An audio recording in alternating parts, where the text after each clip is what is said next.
We are Heather and Paul Christie. And for over 12 years, we've worked with executives and entrepreneurs to accelerate change in every aspect of their business. Because we are in the fastest paced business environment that anyone has ever seen before. So join us for the Evolve to Win show.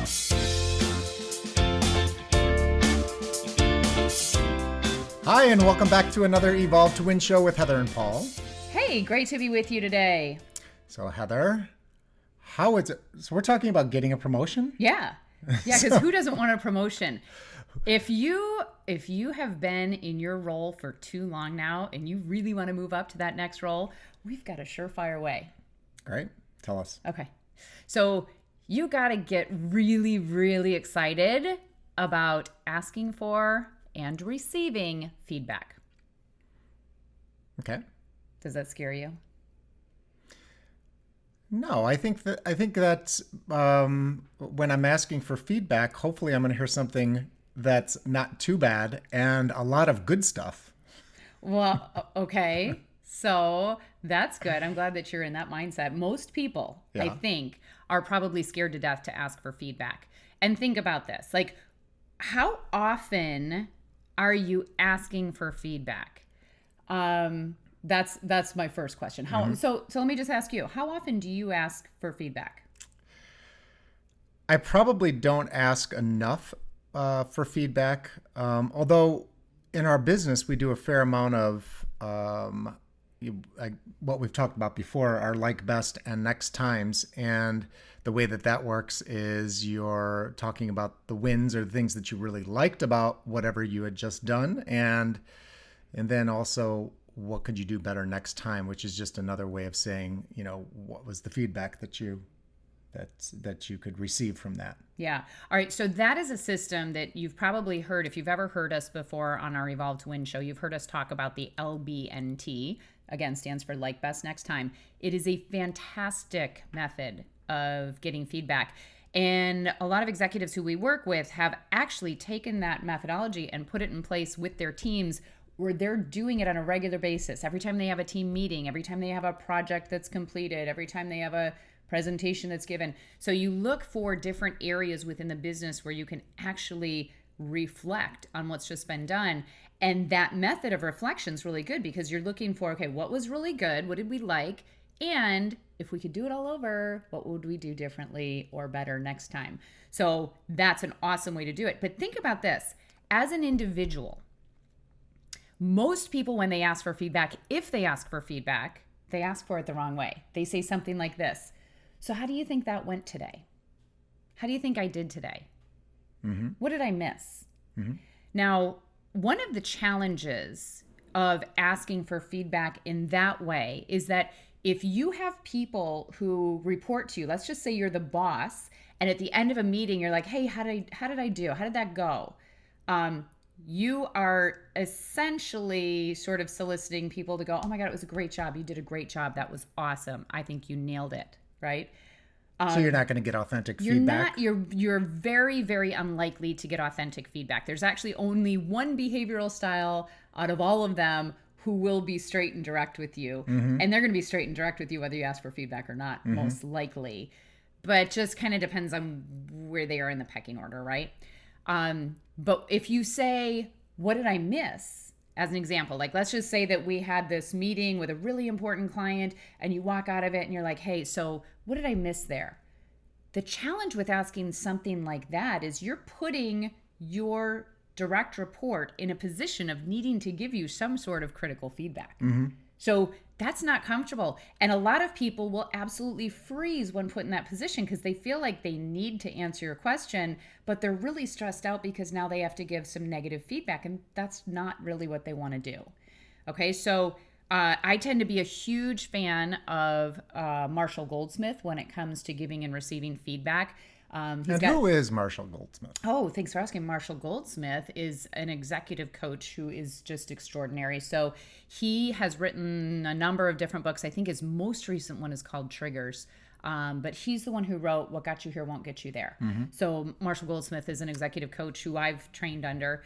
And when it comes to giving feedback, he says there's one question that you can ask. Now, you guys sit tight because this is gonna scare you a little bit at first. the one question you can ask that is like the right way to frame the question is, how can I be a better fill in the blank? So you'd say something like, how can I be a better boss? How can I be a better communicator? How can I be a better manager? How can I be a better member of this senior leadership team? So how can I be better at leading a certain group or a project? Yeah. How could I be a better project manager for this project? So if you think about it, if you're asking for feedback using those words, you're no longer asking about the past so much. I mean, maybe someone will reflect on the past as part of their response, but you're framing it to be shared with in the future, right? Now, depending on who you're asking that feedback of, you may also need to position it in a way where you're saying, hey, listen, I'm going to ask you for some feedback, and I would really appreciate it if you would just share directly with me your thoughts, because I really respect your opinion, and I'd like to grow, and I'd like to be better. So are you okay with that? Like, allow them, like, ask them permission, right, for that feedback. Yeah, and again, we're talking about the number one strategy for getting a promotion. So Yeah. asking for feedback. So just getting that feedback, but doing it in a way that you get authentic, concrete, usable, Like real way information. to implement information. Yeah. And feedback, right? So the way that you frame it is, how can I be a better fill in the blank? So I want everyone who's listening right now to think about all the different areas in your world where you could improve. So, okay, I guess we better back up, because it does start with the assumption that we have room to improve in every area of life, right? There's an opportunity for improvement everywhere. So that's got to be the foundation for coming into this conversation, is that you have an expectation that you're going to get feedback that maybe you don't want to hear, right? But of course you want to hear it. Tell me why you would want to hear it. If I had some feedback for you that maybe you felt was critical in some way, why would it be valuable for you to actually get that feedback at work? Because you want to get better. Because Yeah. most people want to get better, and there are there are blind spots that people have, that where if you don't see some things that other people see, and then that opens up the opportunity to improve. And that's usually one of the biggest growth areas for people, is in those blind spots that they have. Big time. Yeah. Big time, because we don't know our blind spots. So here's something I know about you, all of you out there who are listening. I know for a fact that you know what you know about your leadership, about your communication, about how you work with your team. But I also know for a fact that you don't know what you don't know. And I know for a fact we all have blind spots. So that's really what we're seeking. Because look, if you knew this about yourself, you wouldn't be doing it, right? If you had something that you were doing that was annoying other people, or that wasn't being received in the right way. So part of the foundation is being open for the fact that there's opportunity for growth in every area. The next piece is, how do you receive the feedback? Right? So what is the mindset? When I ask you, how can I be a better, like, so I'm going to just give an example, which is, of course, like, I already feel my palms are sweating a little bit as I ask this, because you don't even know I'm asking it, but I'm going to go live and I'm going to ask it. So if I were to say, how can I be a better podcast partner for you? And before you answer, the way that I am going to receive this feedback, because right now I could easily put my armor on and get really defensive, and he's going to say something. I'm like, I do not do that, right? But instead, what I'm going to do is, whatever you say to me, I will honor as the truth for you. It may or may not feel true for me, but I will absolutely honor it as that's how you perceive it, which in fact is the truth. So let's just say that Paul says to me something like, you know what, you don't ever listen to me. I could immediately get on the defensive with that, because of course I listen. I listen a lot. I feel like I listen a lot. But if he says that, what I have to be aware of is the fact that he perceives me as not listening. So I'm sending a message some way, somehow. Maybe it's even just with my body language, that I'm not in tune with him and I'm not actively listening. So that's my opportunity to just get curious. So as I'm taking his feedback, I'm just going to get curious. I'm going to hear what he says, and I'm going to take it in, because here's the thing. If he will be open with me and share with me his real feedback, I can actually then start to do something about that. I can come up with some strategies. I can ask him, how can I do it better, right? But I can also come up with some of my own strategies for how can I modify my behavior in a way that works better for him and makes me a better partner. Okay, here we go. I need some coffee for this. How can I be a better podcast partner for you? Oh, thanks for asking, Heather. Well, before this podcast, I wrote down, just in case you wanted to ask me, so I wrote down just a short list of, actually, I think you do a really, really great job at podcasting. I think you just have a way of being on camera, and also just with being able to provide the listener and the people who are watching with an easy way to understand what you're trying to teach them and what you're trying to convey. I think that part of it is fantastic. One of the areas that I think you could get better in is that if you schedule just a little bit more time prior to coming up for these, you kind of like to fly by the seat of your pants. And so you usually are getting ready like not early enough. Mm-hmm. And I think it would make a bigger difference, especially on my end as well, to make sure that we're more prepared and that we go over exactly what we need to do. And I have to do that on my end as well, but we're not talking about me. So that's an area that I think you could do a better job in. All right. Well, thank you for that feedback. I appreciate that. And thank you for being kind too and sharing some good things as part of your feedback. So if you were to give me a super specific strategy, is there a time that you would like me to be sitting down and strategizing with you that would make you feel more comfortable? Like, what is that time? If you were to say, in my perfect world, we would sit down and do the strategy and have everything written up on what day by what time? On Friday. Okay. When we have it scheduled in our calendar. Okay. So we do, in fact, Friday at noon, have a placeholder that says prepare for the Evolve to Win show. So you want me to actually have that meeting? Oh, yeah. Yeah. Okay. I can do that. All right, I'll do that. How about we do that this week, Friday? Okay. And then let's see how it goes. Okay, that would be great. And then we'll report back next week. Let's see if I can take my own coaching and actually follow that strategy. Yeah. And actually, I think, for maybe the next month or two, we should just do where I give you feedback every single episode. I'm just kidding. I think that would be awesome. I would be a huge fan of that. Well, okay, so here's what the truth is.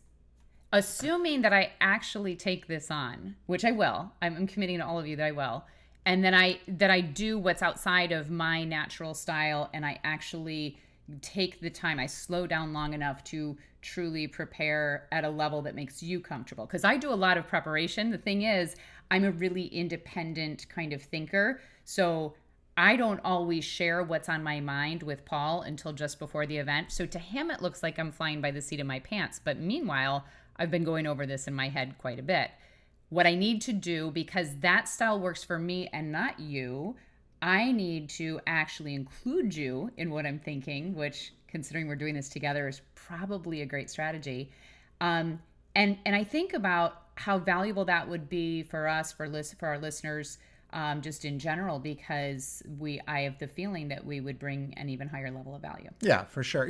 I mean, feedback is so important, and I get it even from, I guess one of the best places I've recently gotten great feedback from is we bought one of those GoPro cameras, mm-hmm. right? Yeah. And I decided, well, I wanted to I took like a little selfie stick and I hooked it up on top of the tennis courts. Yeah. And I put it on the fence and I recorded like a couple of the matches that I played or just practice and stuff like that. So like video feedback. And it's amazing how much you learn from just watching yourself, play and, playing tennis, but also on these podcasts. And, I remember the first couple ones that we did, it was really, uncomfortable watching myself be on camera because I never really had spent any time on camera or talk. And so you start to get used after a while, you start to get used to some are the things that you're doing, and then you say, well, I'm not going to do that again. And then you start getting better. But video feedback is a great way as well. So, I mean, at work, a lot of people don't have that opportunity because nobody's walking around with a camera following them. But in certain situations, video feedback or recording yourself, a lot of professional speakers I know from the NSA, they're always recording. They're always asking other people to listen to, their talks that they do and give them feedback on it. Yeah. And be open for that feedback, because really that's the only way that you can truly get better. I mean, it's one thing, you just do not see the same things that other people see. And we have a different way of listening, a different way of being when we're taking in, whatever you're doing, and then being able to give great feedback on it. So yeah, but I think the question about how you're asking for feedback is absolutely essential, as well as just being in a place where you're truly open for it. Because there's nothing worse than when somebody asks you for feedback and you start to give them something that they don't like, and you can see on their face that they're not happy with you. So then you're like, well, I'm not going to do that again. Yeah. Right? Yeah. It's very possible, depending on the way that you've reacted to feedback in the past, you've trained people not to give you feedback because they're so stressed out at how you're going to react to it. So depending on what you've done in the past, you may have to reframe people and let them know that you're truly seeking that feedback.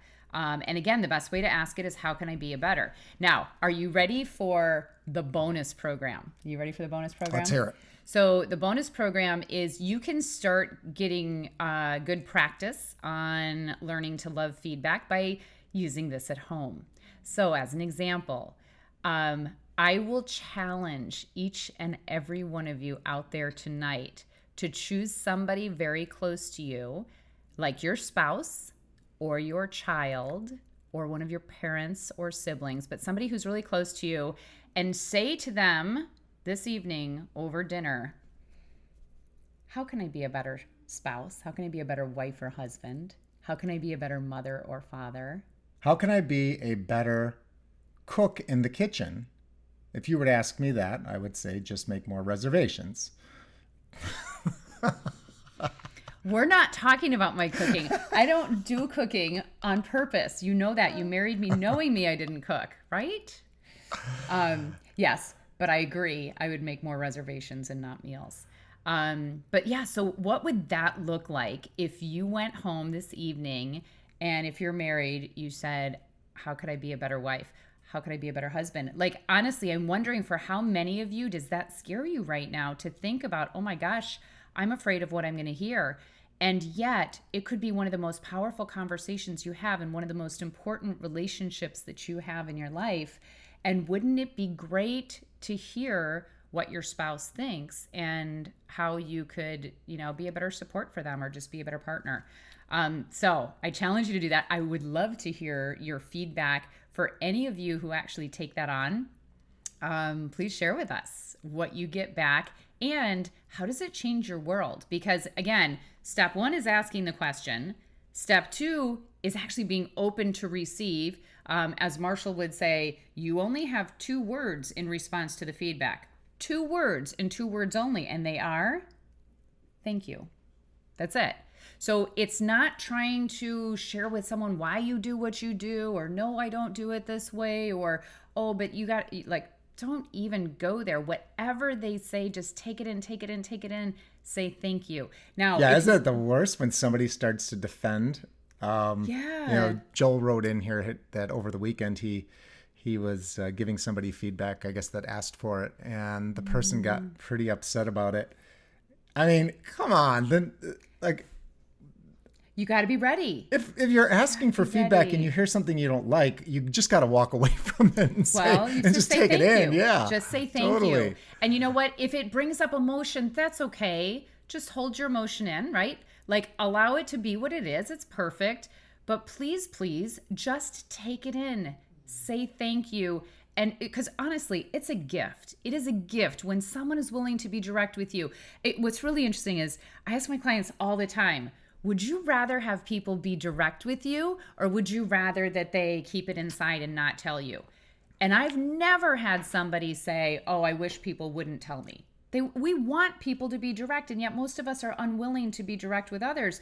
And we don't, unless you are in a company that has a culture that is so strong about supporting others and sharing feedback so regularly and being open for feedback to the point where it's actually happening all over the place, chances are really good that your culture is not like that and people aren't being direct. So Right. when someone's willing to be direct with you, especially if they give you feedback that's tough, that's when you really need to thank them, because it may take a second to get over the sting of whatever that is. But remember, don't worry about whether it's true. For the moment, just say, okay, that's what's true for you, and honor that. And it makes it a little bit easier to accept the feedback as if that's what you see, I believe that that's true for you. And then worry about, give yourself a moment to figure out what is your action plan now. Because if he sees it that way, and his perception is his reality, man, if I had the chance to change his perception, what could I do? Does that make sense? Right. Yeah. So in wrapping this up, this whole topic was around getting a promotion and how, and like the best strategy for a promotion. So again, just kind of, but let's talk about, wait for a second. Yeah. Let's talk about why this strategy works to get promoted, right? Because we haven't probably fully made that link yet. And the fact is, you're my boss, and I say to you, what can I do to be a better employee for you? What do you think the boss is thinking in that moment as I'm asking the question? So if you're my boss and I say, how could I be a better employee for you? What does that make you think of me? I'm thinking that this person is has some true leadership qualities, is interested in improving themselves, and is not scared to look at what possibly is not going, what they're not doing to get better at it, and be open for feedback. Because it does take courage for somebody to ask that question in the face of knowing that you're going to get maybe some brutal honesty with it, right? Yeah. Yeah. So that's absolutely the answer. So this is why this strategy absolutely totally works to get you promoted. Number one, you're asking the question. The person receiving the question is saying, wow, that was courageous and brave. And I actually really appreciate that they're asking this, because it means that they want to get feedback. They want growth. And then the second thing is you receive it, you say thank you, you take it in, you believe that it's true for the other person. And the third thing is you take action on it, right? So you've got to then get into action. And by the way, when you've gotten some really clear feedback, it's great then to check in on the action you've been taking, and is it being received? Is it the right kind of action, right? So it works all the time in terms of getting a promotion, because it doesn't happen. Like, it is so infrequent that somebody actually asks for feedback and then makes changes. Oh my gosh, you're going to have a competitive advantage. Not to mention the reverse of that is that most people who are managing or leading a team, they are reluctant a lot of times to have that tough conversation with people about what they're not doing right. And so how much easier does it make it for that person to have somebody from that it's a direct report or team member to come to them and say, hey, can you just be brutally honest. Tell me what I could be doing better. Yeah. And I promise I won't get mad. I'm just open for improving and getting better. I mean, that not only takes the pressure off of the leader, but it also just opens them up to just appreciating that person for really making it an easier conversation for them. Yeah. And you think about what it does to relationships as well, just as an added bonus for why you should do this, whether it be at work or even starting at home, is that it really, being vulnerable is one of the fastest ways to gain respect and trust. And so if I'm vulnerable enough to ask you these questions for how can I be a better fill in the blank, I really am putting myself in a spot of vulnerability. And the level of respect, I really believe, shifts in your mind, or, if you ask your direct reports, the fact that you care enough to ask them their opinion and then take action on it, that's amazing. So now your team's going to work better together, and they're going to get behind you, and they're going to be excited about the changes that they're seeing. And it's just a win-win all around. Oh, and I know that there are a couple of people out there who are thinking, my boss needs to hear this. I really want my boss to ask me for feedback, because they could really use some help. So here's my response to that. go and ask your boss for the feedback. There's a really good chance they're going to turn around and ask you that question right back. And maybe they won't do it immediately, but if you get consistent enough on asking for this kind of feedback, at some point it's going to dawn on them that they should maybe in turn ask you that same question. And if all else fails, hit the share button, right? You can always share this podcast with anybody at the office. So if somebody who is in your world needs to hear this, please share it. Please and the last thing on this is that it definitely is a differentiator. I mean, it does separate you from the pack. So if you are looking to get a promotion, this is one way to literally leapfrog your competition that's going after it. If you're somebody that's open enough to ask that question and to be open for the feedback, and then take the feedback and implement on it. You know, if your boss is telling you, hey, you need to do X, Y, and Z, and you actually go and do it, I mean, how awesome is that? You are by far putting yourself ahead. So because your competition, aka the other person up for that promotion, is probably not doing it unless they've also listened to this podcast and they think it's a good idea. That's right. All right. Well, thanks so much for tuning in today. If you have not yet connected with us, please go to our YouTube channel. You can search Heather Christie on YouTube. I'm the one who's not dating the Red Hot Chili Peppers guy. I don't even know if that guy. Heather I don't even know Christie. if they're dating him. I know they have They a had kid a kid together. They have a kid. It doesn't and mean that they're dating. She's famous for That's her the baby rock mama. star qualities. So I'm just saying. She's not really. But that. I did get her website. She's not that good Sorry, either. I've Heather listened to her Christie. music. You're way better. Now that's not nice at all, is But it? I've listened to her music. Did she ask you I for don't, feedback? She didn't ask me for. Yeah, I'm just giving my opinion. But you always talk about her and promote her. But if you guys want, go on her. Go and check her out. Yeah. You let us know what you think. I'm not a big fan. And I like my Heather Christie better. I still have to apologize to her for stealing her website. Anyway, you guys have an awesome rest of your day. And thanks again for tuning in to the Evolve to Win show, produced in partnership with Gulf Shore Business Magazine.